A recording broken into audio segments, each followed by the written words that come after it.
So, this is like the most obnoxious thing to hear constantly, week in, week out, for the last quite a few seasons. Well, not few, but a couple seasons now. Um, NASCAR keeps, or NASCAR and NBC keeps talking about Hendrick Motorsports. Um, but I keep saying it's not just Hendrick that's struggling, it's all of Chevy. Chevy was gaining ground on figuring this new car out um, last year, near the end of last year, in the second half of the season. They were making ground. They were getting more into the top 5, top 10. Chase won a few races in the Camaro on a mile-and-a-half track and a road course and a 1 mile track at Dover. Um, yes, Hendrick has not been dominant in quite a few years, but it's not from a lack of trying. They're not just sitting on their hands and not trying to get work done. They're trying so damn hard. Chevy as a whole is trying so hard to get back to where they once were, to being that dominating force in the sport, because they used to be that one manufacturer that you could not beat whatsoever, especially like with Hendrick, with having 12 team organization championships and 253 wins. It doesn't make any sense that NASCAR is making a huge deal about Hendrick when it should just been, should Chevy worry, not just should we worry about Hendrick. We have nothing to worry about with Hendrick. They will be back to their winning ways before we know it. It's going to just take a lot longer than it's supposed to, but it doesn't happen overnight. They're busting their asses. Yes, Chase had an amazing run at Martinsville, but that track has little to no aero to worry about. But when it comes to the mile and a half and bigger tracks, besides the restrictor plate, they tend to struggle a little bit. But Hendrick is rebuilding every single week, no matter what the case is. Jimmy, I know, has fallen off a bit, but he's still fighting like he never was fighting before, fought before. He's still one of the best in the business. Yes, we can argue Bush is too, but right now I don't want to talk about him or him ever again. But Jimmy's still the champ. You can't take away his accomplishment just based on a couple lackluster seasons. He will be back to victory lane before we know it.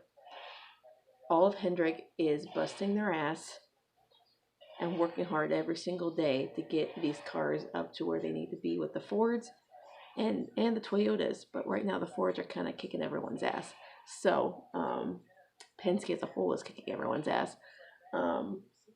They've been running super consistently and whatnot. So don't be worried about Hendrick, because Mr. Hendrick doesn't settle for mediocre or poorly run teams. He is a Hall of Famer for a reason. A team owner, I may add, in the Hall of Fame.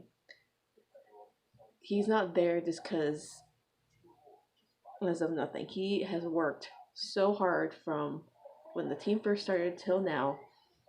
12 championships, 250 plus wins. Now has a future Hall of Famer as a driver currently, a Hall of Famer that came out of the Hendrick camp, and so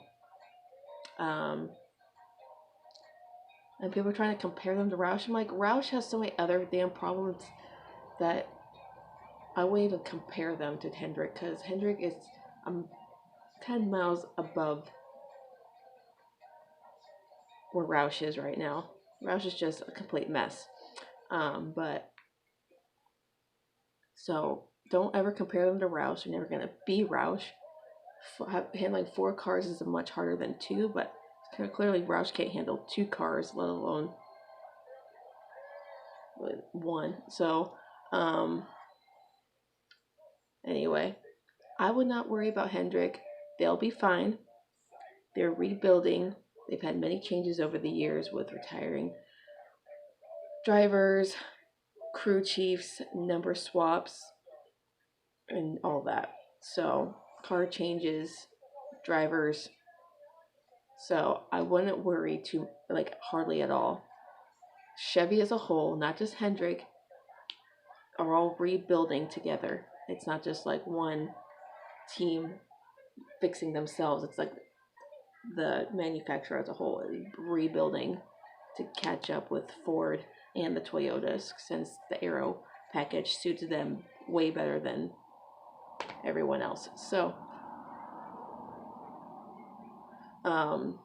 it's just weird that Toyota struggled when they got their car. Chevy has still been struggling since they got the car, but when it came to Ford and they got their new car, they didn't struggle one bit. They were just like rattling off wins, and they're already up to like what, 3 wins this season.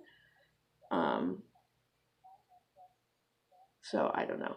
That's just weird to me. A little shady, but that's just that's just me. But the reactions for the schedule yesterday was a mixture of good and bad. I'm still a little confused why people think Phoenix is such a terrible track. Homestead got moved up to the first half of the season, which is fine with me because I personally don't like that track. It's kind of boring. I know some drivers are like, oh, I love that track, but we need a change of venue. Be like the Super Bowl, like move it around a little bit so we get some traction and some freshness into the sport. Phoenix is a driver's track, and it's not an easy track to get around. Trust me, I've listened to my driver's radio like numerous times, and people can struggle at this track. It's not an easy track as much as people want to believe it is. It's not boring whatsoever. We get great action drama and just all the dog leg as a restart, like as turn 1, and I'm going 4 or 5 wide on the backstretch. It's just like, how do you not find that exciting? Like, I don't understand that. I don't want to be like doing like the at Homestead or a championship when we can have some action on a shorter track and have more tempers flip, more drama and stuff like that. But anyway, I went off base here. Overall, people love the new schedule, but of course, not everyone's gonna agree. So it is what it is. I got work in about an hour, so hope everyone's having a good day. It's Wednesday, it's hump day. Start of my 5 straight days of work. I'm probably gonna crack under being exhausted. So and of course I'm missing the race again on Sunday. So anyone can keep me updated on the race, because listening to it is just not the same while I'm at work. So hope everyone has a good day. Stay safe, be nice to each other, and yeah, that's about it. Have a good day.